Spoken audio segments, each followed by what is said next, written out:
kids? It's Shua here. That's right, me again. Once again, it's time for another episode of the Bible and an atheist point of view. Right, the atheists are reading from the New International Bible from cover to cover, one chapter at a time, one chapter per video, for the mere fact that I think it's fucking hysterical. Shall we read now? Alright, bumper music. We're almost off. Deuteronomy 3.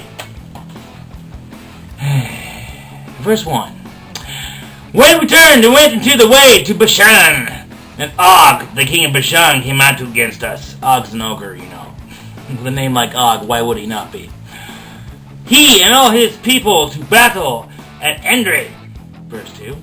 But the Lord said to me, do not fear him, for I have given him and all his people and his land into your hand. Put out your hand, motherfucker. I got a special treat for you.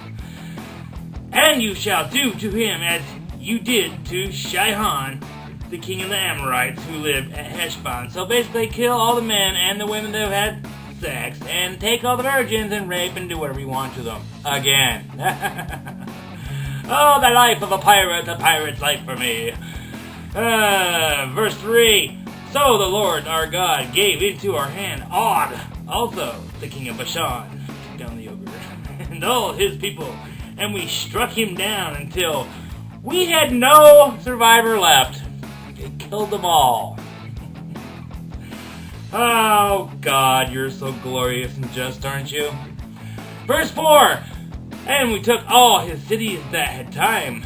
And we took all his cities at that time. There was not a city that we did not take from them. 60 cities. The whole region of Argob.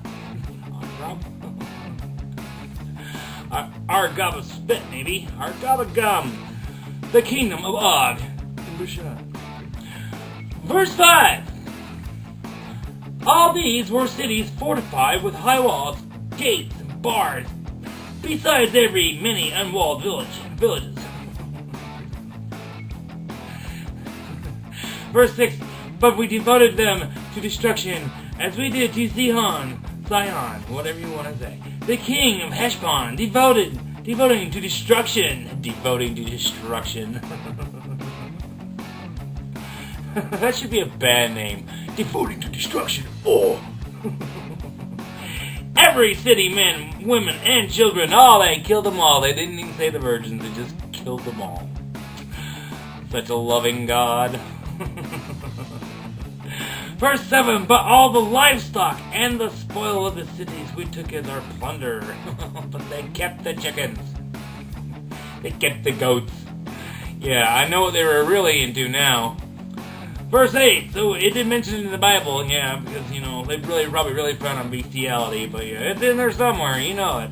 Verse 8, so we took the land at that time out of the hand of the two kings of the Amorites, who were beyond the Jordan, from the valley of the Arnon to Mount Hermon. Verse 9, the Sidonians call Hermon Sirion, while the Amorites call it Sinir. Verse 10, and all the cities of the tableland, the land vast and filled with many, many different tables, card tables, dining tables. There were many, many tables throughout the land. And all the cities of the tableland, and all Gilead, and all Bashan, as far as Salak, and Edrei, cities. What the fuck kind of names are these? Cities in the kingdom of Og and Bashan.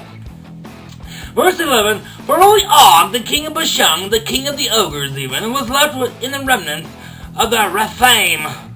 Behold, his bed was a bed of iron. Why is that relevant? Okay. Behold, by the way, my bed is made of iron. By the way, my dildo is made of iron. It is not in Rabbah or the Amorites. 9 cubits was its length, and 4 cubits its breadth, according to the common cubic. Only a common cubic, not one of those liberal-minded cubics. Verse 12. When we took possession of this land, and at that time I gave it to the Reubenites, and the Gadites, the territory beginning at Er, which is on the edge of the valley of the Arnon, and half of the hill country of Gilead with its cities. Verses 13. The rest of Gilead and all Bashan, and the kingdom of that is all the region of Argob. It's my God, not your God. No, it's Argob. All right, it's Argob. I gave you to the half tribe of Manasseh. All a portion of Bashan is called the land of Rephaim. Excuse me. Verse 14. Jair, the Manassite, took all of the region of Argob. Yeah, because it's Argob. It's not my gob. It's not your gob. It's Argob. I gave to the half tree of Manasseh all portions of Manasseh. That is the Bashan, as far as the border of the Geshurites and the Maacathites. And called it villages after his own name. Havoth Jair, as it is to this day. Havoth Jair. Verse 15. To Bachir I gave Gilead, and that's all the verse was. Verse 16. And to the Reubenites and the Gadites, I gave the territory from Gilead as far as the valley of the Arnon, over as the river Jabbok, the border of the Amorites that you killed. So there's not really a border there anymore now, is there? Verse 17, but you did move into their houses. Verse 17, the Arabah, also with the Jordan as the border from Chinnereth as far as the sea is Arabah, the Salt Sea, on the slopes of Pisgah. Pisgah on the east. Pisgah. Verse 18. And I commanded you at that time, saying, the Lord your God has given you this land to possess. He just gave it to you with a big red bow on it. All your men of valor shall cross over armed before your brothers, the people of Israel. Verse 19, only your wives, your little ones, and your livestock. I know that you have much livestock.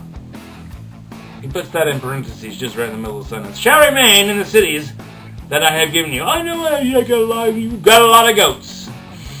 And I'm sure you fucked every last one of them. Yeah, filthy bastard. Verse 20, until the Lord gives rest to your brothers as to you, and they also occupy the land that the Lord your God has given them beyond the Jordan. Then each of you may return to his possession which I have given you.